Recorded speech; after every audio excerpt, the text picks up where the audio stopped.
When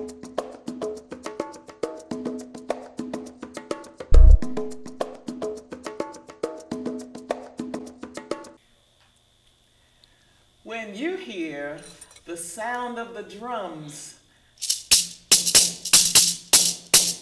and the sound of the shaker, you know it's time for the Griot Story Circle. Welcome to the circle, and welcome to the Griot Story Circle. My name is Martha Ruff, and I'm your griot and host for our annual storytelling gathering. This is a chance for you to hear about some special things in African American history. And today we're talking about ice cream. When I was a little girl in the 1950s, and there was something special that happened, and all the kids would be singing this chant. Get a nickel, get a dime, get 15 cents. Here comes the ice cream man. Bells are ringing, kids are singing. Here comes the ice cream man. And they'd have their money out. Ice cream man, ice cream man. And the ice cream truck would come down the street and stop, and all the children would gather around with their nickels, their pennies, their dimes, their quarters, because that's all that ice cream would cost at that time of the day. That in those years, you would get a popsicle. It would have 2 sticks, and you'd have cherry and blue. What would that blue one be called? But your tongue would be left blue after you finished eating your popsicle. And if you had a little bit more money, that might only cost 10 cents. And then if you had a little bit more money, you might buy a soft ice cream cone. And that could cost you about a quarter. And then, if you really loved ice cream, you would go to an ice cream store or to a cafe and get an ice cream sundae. 3 scoops of ice cream, maybe a banana split that would have bananas on both sides, and cherries and nuts and lots of whipped cream. That's the kind of ice cream that we used to enjoy as children in the 1950s. Well, ice cream is still around, and it's still a favorite. And you need to know that ice cream has an African American connection.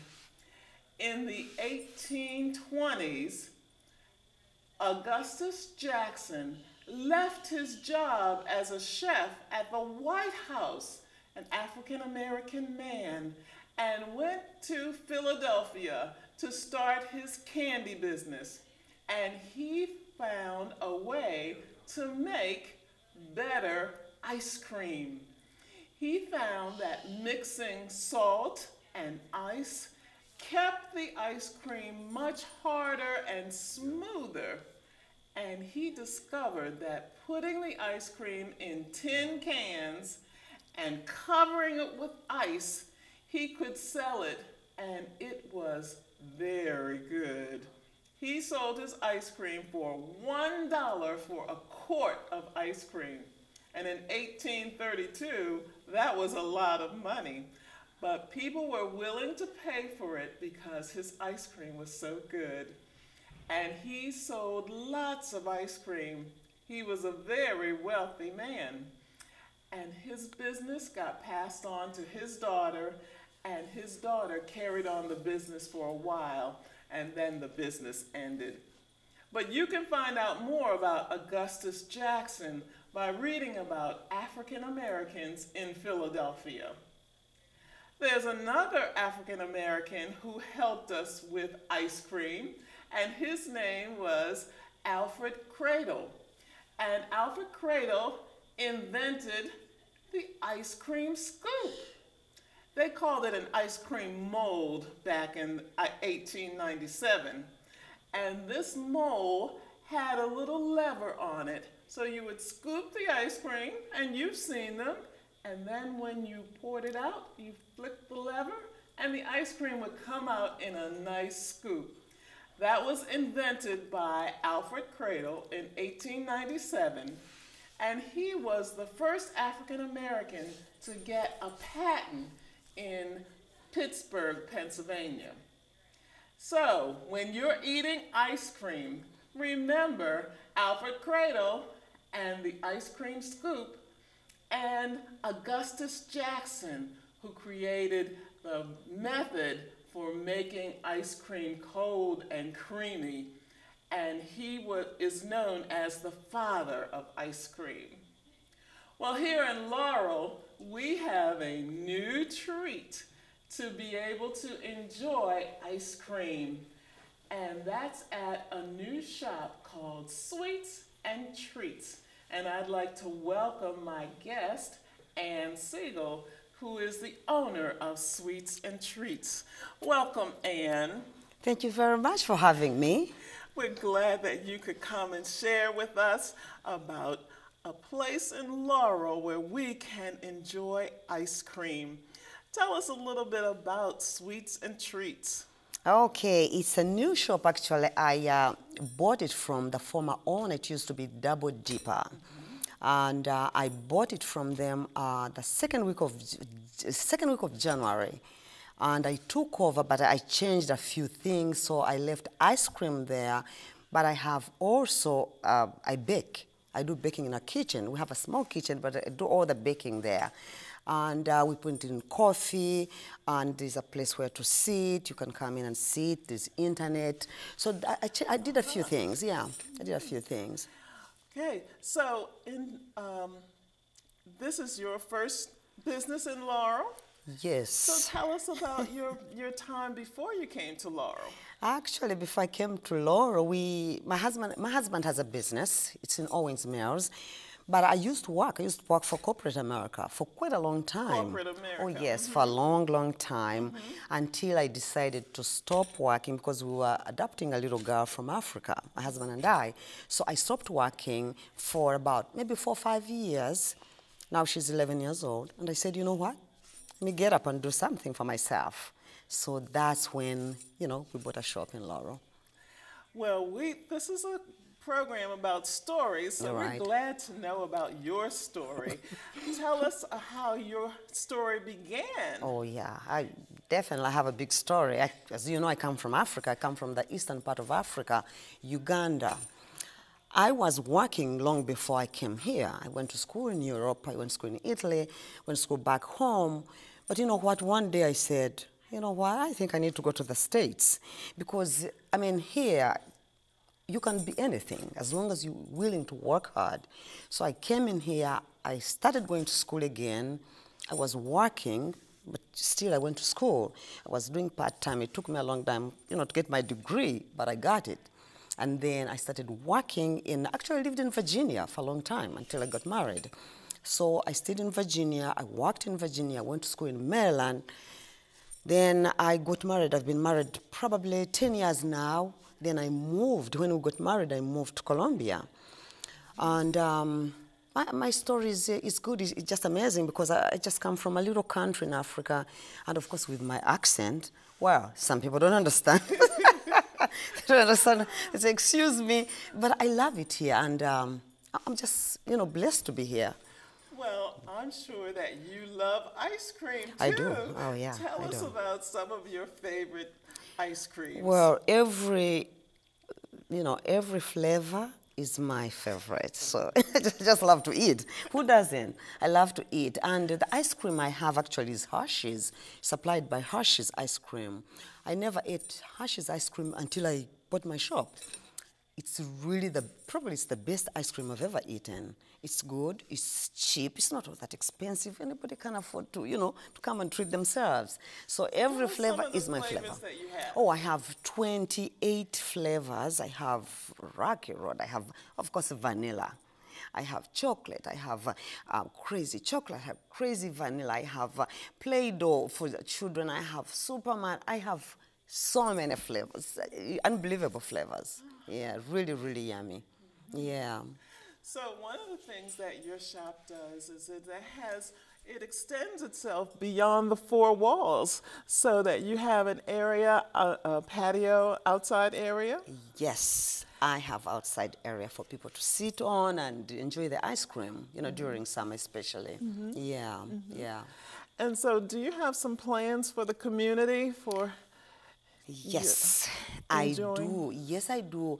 The reason why, in fact, I even bought a shop in Laurel, I wanted a place where it was across from the school because it's really difficult to get a place across the schools. So I was very lucky. There are schools, there's boys and girls, there's another lady I've met who is mentoring girls after school, which is really amazing. So I wanted to be across the school so that I can have kids work there. Because they might be kids, but they love money like we do, and it's good when they work, they take responsibility, they know how to manage their money. So that was the reason why I really wanted the place where I am. And then also, I've had about maybe 3 people come to me and say, sometimes we do fundraising and donations, and you know what I said? I'm open to that, I'm open to helping the community. Yeah.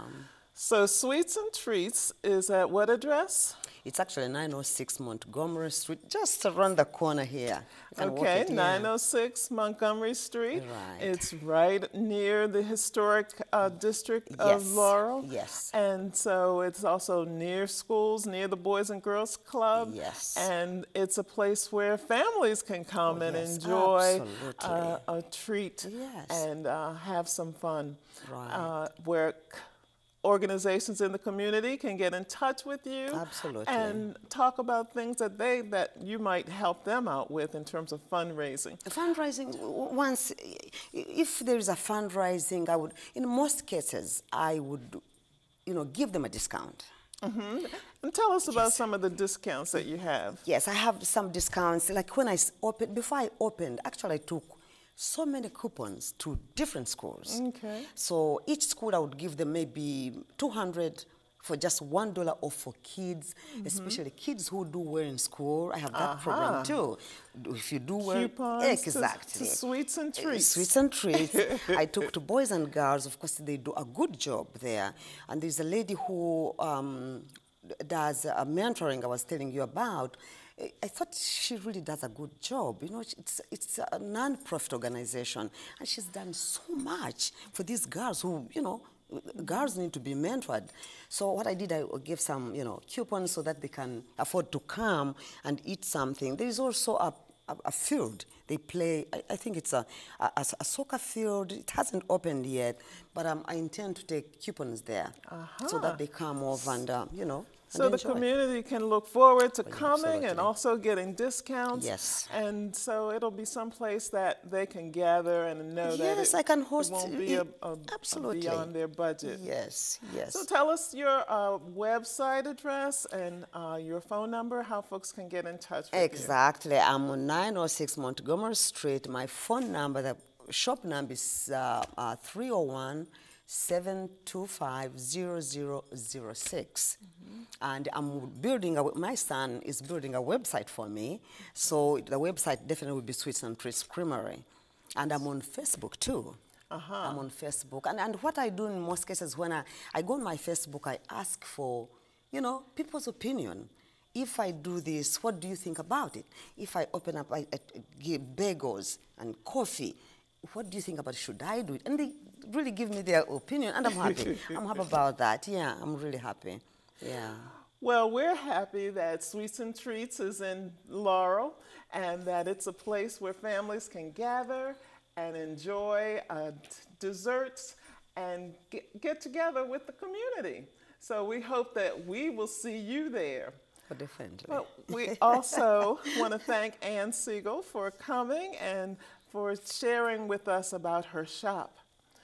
We want you to remember that not only is there the opportunity for you to enjoy time together at a shop like Sweets and Treats, but don't forget to do things at home to get your family together and doing activities together. So whether you're studying about African American history, like the African American connection with ice cream, but also take some time to do some cooking at home. There are books like this cookbook from Howard University and the Griot's cookbook.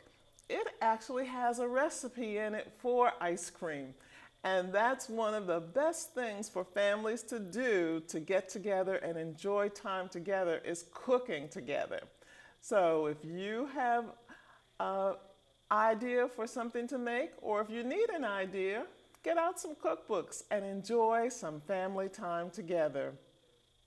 We hope that you have enjoyed the Griot Story Circle today and that you will enjoy some ice cream very soon, especially here in Laurel at our special Sweets and Treats Creamery shop. Thanks for joining us, and we'll see you soon at the Griot Story Circle.